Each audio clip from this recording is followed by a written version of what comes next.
ఓం నమో నారాయణాయ.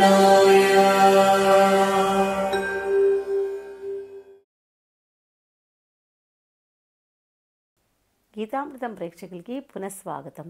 వైశాఖ పురాణం 17 అధ్యాయ. కలిధర్మములు పితృముక్తి. నారద మహర్షి అంబరీష మహారాజునకు వైశాఖ మహిమను ఇట్లు వివరించుచున్నాడు. శృతదేవుని మాటలను విన్న శృతకీర్తి మహాముని, ఈ వైశాఖ మాసమున ఉత్తమములగు తిథులేవి? దానములలో ఉత్తమ దానమేది? వీనిని ఎవరు లోకమును వ్యాపింపచేసిరి? దయ ఉంచి నాకు వివరముగా చెప్పమని అడిగెను. అప్పుడు శృతదేవుడు, శృతకీర్తి మహారాజా, సూర్యుడు మేషరాశినందు ఉండగా వైశాఖ మాసమున వచ్చు 30 తిథులను ఉత్తమములే. కానీ ఏకాదశి నాడు చేసిన పుణ్యకార్యము కోట్ల కొలది రెట్టింపుల పుణ్యమును ఇచ్చును.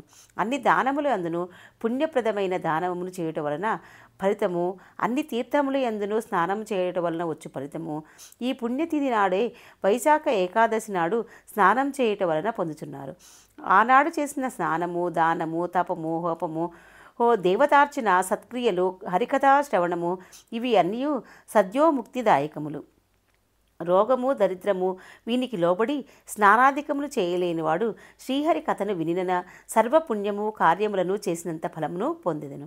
పవిత్రమగు వైశాఖ మందలి దినములను జలాశయములు దగ్గరగా ఉండి శరీరము బాగున్నను స్నానాధికములు చేయక గడిపిన వారు గోహత్య, కృతజ్ఞత, తల్లిదండ్రులకు ద్రోహం చేయుట, తనకు తానే అపకారం చేసుకొనుట మున్నగు వారిని చేసినంత పాపమును పొందెదను. శరీర ఆరోగ్యము సరిగా లేనిచో శ్రీహరిని మనస్సున తలవవలెను. ఈ వైశాఖ మాస కాలమును సద్గుణకరము, సర్వపుణ్య ఫలప్రదము. సజ్జనులను, దయావంతులు ఇట్టి పవిత్ర కాలమున శ్రీహరిని సేవింపని వారెవరు? దరిద్రులు, ధనవంతులు, కుంటివారు, గుడ్డివారు, నపుంసకులు, విధవలు, విధురులు, స్త్రీలు, పురుషులు, బాలురు, యువకులు, వృద్ధులు, రోగిష్టివారు వీరందరినూ యథాశక్తిగా ఆచరించి తరింపదగిన పుణ్యకాలము వైశాఖ మాస కాలము. సర్వధర్మ కార్యఫలప్రాప్తికి మూలమైన వైశాఖ మాసమున ధర్మకార్యములను, స్నానాధికములను చేయువారును సర్వోత్తములు. ఇట్టి మిక్కిలి సులభములగు వైశాఖ మాస ధర్మములను ఆచరింపవని వారు సులభముగా నరకలోకమును పొంది పాపాత్ములై ఉందురు. అందు సందేహము లేదు. సర్వ పాపములను హరించి సర్వ పుణ్యములనిచ్చు తిథిని చెప్పుదును వినుము. మేషరాశి యందు సూర్యుడు ఉండగా పాపములను నివారించుచు పితృదేవతలకు మిక్కిలి ప్రీతిని కలిగించు తిథిని చెప్పుదును. ఆ తిథి నాడు పితృదేవతలకు తర్పణాది శ్రాద్ధము చేసిన గయలో 1,000,000 మార్లు పిండ ప్రదానం చేసిన పుణ్యము కలుగును. ఈ విషయమున సావర్ణి మనువు భూమిని పరిపాలించుండగా నరకలోకమున పితృదేవతలకు చెందిన కథ ఒకటి పెద్దలు చెప్పినది ఉన్నది అది దానిని వినుము. 30 కలియుగములు గడిచిన తర్వాత సర్వధర్మ విహీనములగు ఆ నర్తదేశమున ధర్మవర్ణుడనే బ్రాహ్మణుడు ఉండెను.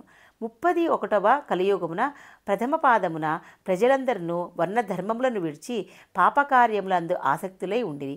ఇట్టి పాప పంకిలములగు దేశమును విడిచి ధర్మవర్ణుడు పుష్కరక్షేత్రమైన మౌనవ్రతముతో మునులు సత్రయాగమును చేయుచుండగా చూడబోయెను. కొందరు మునులు కూర్చుని పుణ్య కథాశ్రవణమును చేయుచుండగా ధర్మవర్ణుడు అచటికి పోయెను.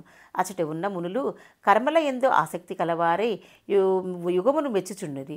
ఇట్లనిది, కృతయుగమున సంవత్సర కాలమున నియమనిష్టలతో భక్తి శ్రద్ధలతో చేసిన వచ్చినంతటి పుణ్యము త్రేతాయుగమున 1 మాసము చేసిన వచ్చును.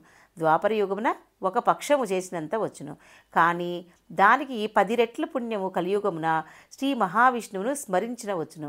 కావున కలియుగమున చేసిన పుణ్యము 1,000,000 గుణితము దయాపుణ్యములు.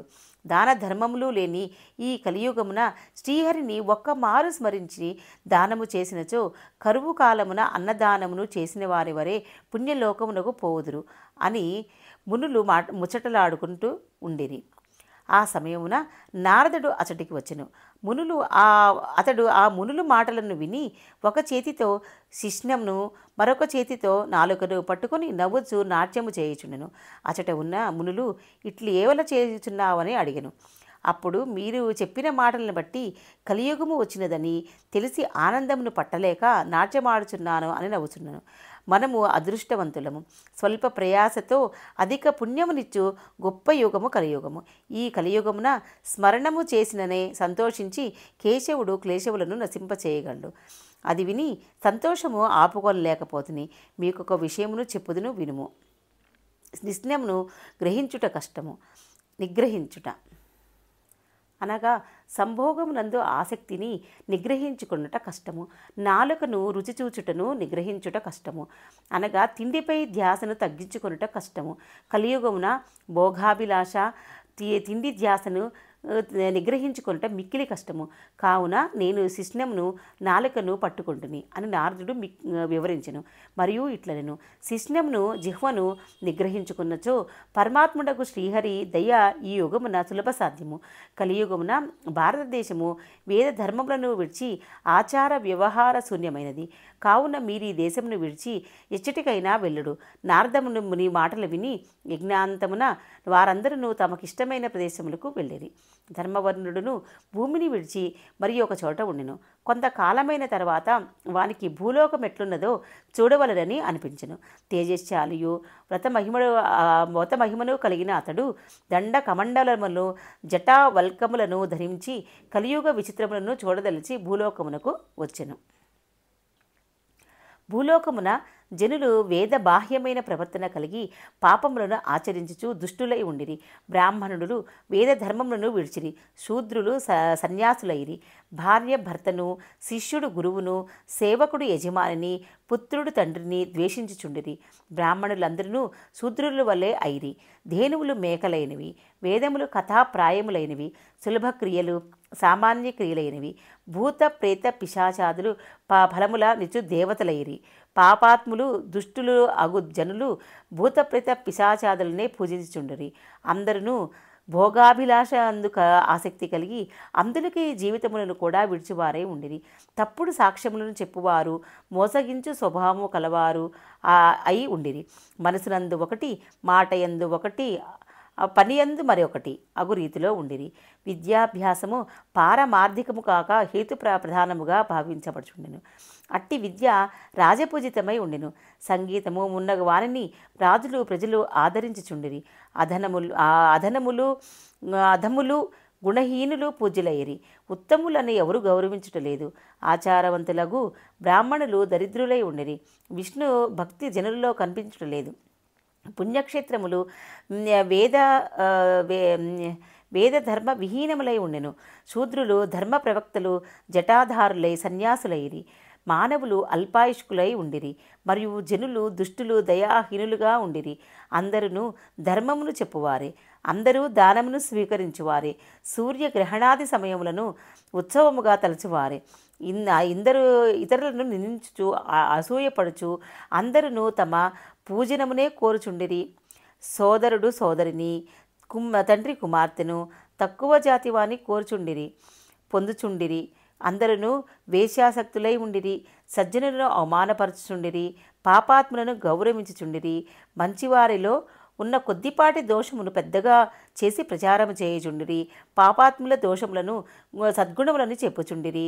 దోషమునే గుణముగా జనులు స్వీకరించిరి. జలగ స్తనముపై వాలి పాలన త్రాగదు, రక్తమునే త్రాగును. అట్టే దృష్టులు గుణములు కాక దోషములనే స్వీకరించరు. ఔషధులు సారహీనములయ్యను. ఋతువులు వరుసలు తప్పెను అనగా ధర్మములను విడిచినవి. అంతటా కరువు కాటకములు ఉండెను. కన్యలు గర్భవతులు అయిరి. స్త్రీలు తగిన వయస్సున ప్రసవించుటలేదు. నటులు వర్తకులు వీరి యందు ప్రజలు ప్రేమనంది ఉండిరి. వేదాంత శాస్త్రముల యందు పండితులను సేవకులుగా ధనవంతులు చూచుండిరి. విద్యావంతులకు బ్రాహ్మణులు ధర్మ విహీనులను సేవించి ఆశీర్వదించుచుండిరి. అవమానపరిచిన ధన మదాంధులను నీచులను ఆశీర్వదించిన దానికి ఫలితమేముండును? వేదముల యందు చెప్పిన క్రియలను, శ్రాద్ధములను, శ్రీహరి నామములను అందరూ విడిచిరి. శృంగారమున ఆసక్తి కలవారై అట్టి శృంగార కథలనే చదువుచుండిరి. విష్ణు సేవ, శాస్త్ర చర్చ, యాగ దీక్ష, కొద్దిపాటి వివేకము, తీర్థయాత్ర, దాన ధర్మములు కలియుగమున ఎచటనూ లేవు. ఇది మిక్కిలి విచిత్రముగా ఉండెను. ధర్మవర్ణుడు భూలోకంలో ఉన్న కలియుగ విధానమును చూచి మిక్కిలి భయపడెను.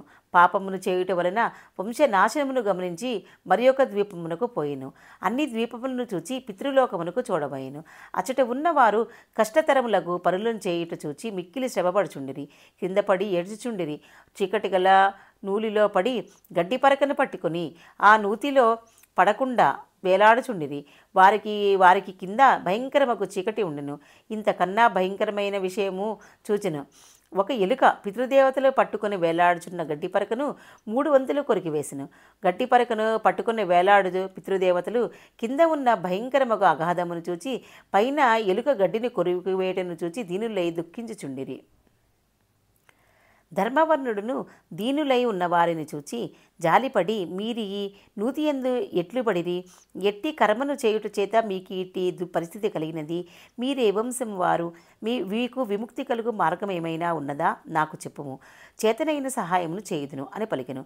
అప్పుడు వారు ఓయి మేము శ్రీవత్స గోత్రీయులము, భూలోకమున మా వంశమున సంతానము లేదు, అందువలన పిండములు శ్రాద్ధములను లేక దీనులమై బాధలు పడుచున్నాము. మేము చేసిన పాపములచే మా వంశము సంతానం లేక ఉన్నది, మాకు పిండమునిచ్చువారు లేరు, వంశము క్షీణించినది. ఇట్టి దురదృష్టవంతులమైన మేము మాకు ఈ చీకటి కోపమున పడక తప్పదు. మా వంశమున ధర్మవర్ణుడను కీర్తిశాలి ఒకడే కలడు. అతడు విరక్తిచే వివాహమును చేసుకొనక ఒంటరిగా తిరుగుచున్నాడు. ఈ మిగిలిన గడ్డి పరకను చూచితివా? మా వంశమున అతడొక్కడే మిగులుట వలన ఇది ఇచ్చట ఒక్కటే మిగిలినది. అతడు వివాహము చేసుకొనకపోవట చేత సంతానము లేకపోవట వలన ఈ గడ్డికి అంకురము లేదు. ఈ ఎలుక ఈ గడ్డిని ప్రతిదినము తినుచున్నది. ఆ ధర్మవర్ణుడు మరణించిన తర్వాత ఈ ఎలుక మిగిలిన ఈ గడ్డి ముక్కను తినివేయును. అప్పుడు మేము అగాధము భయంకరమునగు కూపమున పడిపోయేదము. ఈ కూపము దాటరానిది, చీకటితో నిండినది. కావున నాయన భూలోకమునకు పోయి మా ధర్మవర్ణుడు వద్దకు పోయి మా దైన్యమును వివరింపము. మేము వాని దయకి ఎదురుచూచున్నామని చెప్పి వివాహము ఆడుటకు అంగీకరింపమని చెప్పుము. నీ పితృదేవతలు నరకమున చీకటి కూపమున పడి ఉన్నారు. బలవంతమైన ఎలుక మిగిలిన ఒక గడ్డి పరకను కొరుకుచున్నది. ఆ ఎలుకయే కాలము. ఇప్పటికీ ఈ గడ్డిలో 3 వంతులు పోయినవి, 1 వంతు మిగిలినది. ఆ మిగిలినది నీవే. నీ ఆయుష్ను గతించుచున్నది. నీవు ఉపేక్షించినచో మా వలనే నీవు కూడా మరణించిన తర్వాత ఇట్లే మాతో పాటు ఇందు పడగలవు. కావున గృహస్థ జీవితము అవలంబించి సంతతిని పొంది వంశ వృద్ధిని చేసి మమ్ము నూతి నుండి పడకుండా రక్షింపమని చెప్పుము. పుత్రులు ఎక్కువ మందిని పొందవలెను. వారిలో ఒకడైనను గైకిపోయి పిండ ప్రదానము చేయును. అశ్వమేధ యాగమును చేయవచ్చును. ఆయా మాస వ్రత విధానమున మాకు దానము శ్రాద్ధము మున్నగుని చేయవచ్చును. ఇందువలన మాకు నరక విముక్తియు పుణ్యలోక ప్రాప్తియు కలుగు అవకాశం ఉన్నది. మా వంశం వారిలో ఎవడైనను పాప నాశినియాగు విష్ణు కథను విన్నను చెప్పినను మాకు ఉత్తమ గతులు కలగవచ్చును. తండ్రి పాపి అయినను పుత్రుడు ఉత్తముడు భక్తుడైనచో వారి తండ్రియు తరించును. దయాధర్మ విహీనులకు పుత్రులు ఎక్కువ మంది ఉన్న ప్రయోజనమేమి? శ్రీహరిని అర్చింపని పుత్రులు ఎంతమంది ఉన్న ఏమి? పుత్రహీనుడగు వాని ఉత్తమ గతులు కలగవు. కావున సద్గుణశాలియగు పుత్రుని పొందవలెను. మా ఈ బాధను ఈ మాటలను వానికి చెప్పుము. గృహస్థ జీవితమును స్వీకరించమని చెప్పుము. మంచి సంతానము పొందుమని చెప్పుము అని పలికిరి. ధర్మవర్ణులను పితృదేవతల మాటలు విని ఆశ్చర్యపడుచు దుఃఖమును పొందిన వాడై ఇట్లు పలికిను. మీ వంశమును చెందిన ధర్మవర్ణుడును నేనే. వివాహం చేసుకొనరాదు పనికి మాలిన పట్టుదల కలిగి మిమ్మల్ని ఇట్లు బాధపడినట్లు చేసిన వాడని నేనే. పూర్వము సత్రయాగము జరిగినప్పుడు నారద మహర్షి మానవులకు కలియుగమున గుహ్యావయవము నాలుక అదుపులో ఉండవు, విష్ణుభక్తి ఉండదని చెప్పిన మాటలను విని నేను గుహ్యావయమును అదుపులో ఉంచుటకై వివాహమును మానితిని. కలియుగమున పాపభూయిష్ఠులకు జనుల సాంగత్యము ఇష్టము లేక ద్వీపాంతరమున నివసించుచుండిని. ఇప్పటికీ కలియుగము 3 పాదములు గడిచినవి. 4వ పాదమును కూడా చాలా కాలము గడిచినది. నేను మీ బాధలను ఎరుగను. మిమ్మల్ని ఇట్లు బాధలకు గురిచేసిన నా జన్మ వ్యర్థము. మీ కులమున పుట్టి మీకు తీర్చవలసిన రుణమును తీర్చలేకపోతుని. విష్ణువును పితృదేవతలను ఋషులను పూజింపవాని రాని వాని జన్మ వ్యర్థము. వాని ఉనికి భూమికే భారము. నేను మీ ఆజ్ఞను పాటించి వివాహము చేసుకుందును. బాధలు కలగకుండా, సంసార బాధలు లేకుండా మీ పుత్రుడినై నేను మీకు చేయవలసిన కార్యములు ఏవి ఉన్నవో ఆజ్ఞాపింపుడని ప్రార్థించెను. ధర్మవర్ణుని పితృదేవతలు చూచి మాటలు విని కొంత ఊరట పొంది, నాయన నీ పితృదేవత పరిస్థితిని చూసితివి కదా, సంతానము లేకపోవట చేత గట్టి పరకను పట్టుకుని ఎట్లు వేలాడుచున్నామో చూసితివి కదా. విష్ణు కథల ఎందు ఆసక్తి, స్మరణ, సదాచార సంపన్నత కలవారిని పీడింపదు. శ్రీహరి స్వరూపమగు సాలగ్రామ శిలను గాని భారతము గాని ఇంటి వద్ద ఉన్నచో కలివారిని బాధింపడు. వైశాఖ వ్రతము, మాఘస్నాన వ్రతము, కార్తీక దీపదానము పాటించి వారిని కలి విడుచును. ప్రతిదినము పాపహరము ముక్తిప్రదమగు శ్రీహరి కథ విన్నచో కలివారిని పీడింపడు. వైశ్వదేవము, తులసి, గోవు ఉన్న ఇంటిని కలి బాధించడు. ఇట్టివి లేని చోట ఉండకము. నాయనా త్వరగా భూలోకమునకు పొమ్ము. ప్రస్తుతము వైశాఖ మాసము గడుచుచున్నది. సూర్యుడు అందరికీ ఉపకారం చేయదలిచి మేషరాశి యందు ఉన్నాడు. ఈ నెలలోని 30 తిథులు పుణ్యప్రదలే. ప్రతి తిథి యందు చేసిన పుణ్యము అత్యధిక ఫలమును ఇచ్చును. చైత్ర బహుళ అమావాస్య మానవులకు ముక్తిని ఇచ్చినది, పితృదేవతలకు ప్రియమైనది, ముక్తిని ఇచ్చినది. ఆనాడు పితృదేవతలకు శ్రాద్ధము చేయవలెను. జలపూర్ణమకు కలశమునిచ్చి పిండ ప్రదానము చేసినచో గయాక్షేత్రమును చేసిన దానికి 1,000,000 రెట్లు ఫలితమును ఇచ్చును. చైత్ర అమావాస్య నాడు శక్తి లేనిచో కూరలతోనైనా శ్రాద్ధము చేయవచ్చును. ఆనాడు సుగంధ పానకము గల కలశము దానమియ్యనివాడు పితృహత్య చేసినవాడు అగును. ఆనాడు చల్లని పానీయమునిచ్చి శ్రాద్ధము చేసినచో పితృదేవతలపై అమృత వర్షము కురియును. ఆనాడు కలశదానము అన్నాదులతో శ్రాద్ధము ప్రశస్తము. కావున నీవు త్వరగా వెళ్ళి ఉదకుంభదానమును, శ్రాద్ధమును, పిండ ప్రదానము చేయుము. వివాహమాడి ఉత్తమ సంతానమును పొంది పురుషార్థములను పొంది అందరినూ పెట్టిన మునివై నీవు కోరినట్లు ద్వీప సంచారం చేయుము అని వారనరి. ధర్మవర్ణుడును త్వరగా భూలోకమునకు చేరిన. చైత్ర బహుళ అమావాస్య నాడు ప్రాతకాల స్నానము, పితృదేవతలు చెప్పినట్లుగా జలకొలశ దానము, శ్రాద్ధము మున్నగు వాటిని చేసిన. వివాహం చేసుకుని ఉత్తమ సంతానమును పొందెను. చైత్ర బహుళ అమావాస్య ప్రశస్తిని వ్యాపింపజేసెను.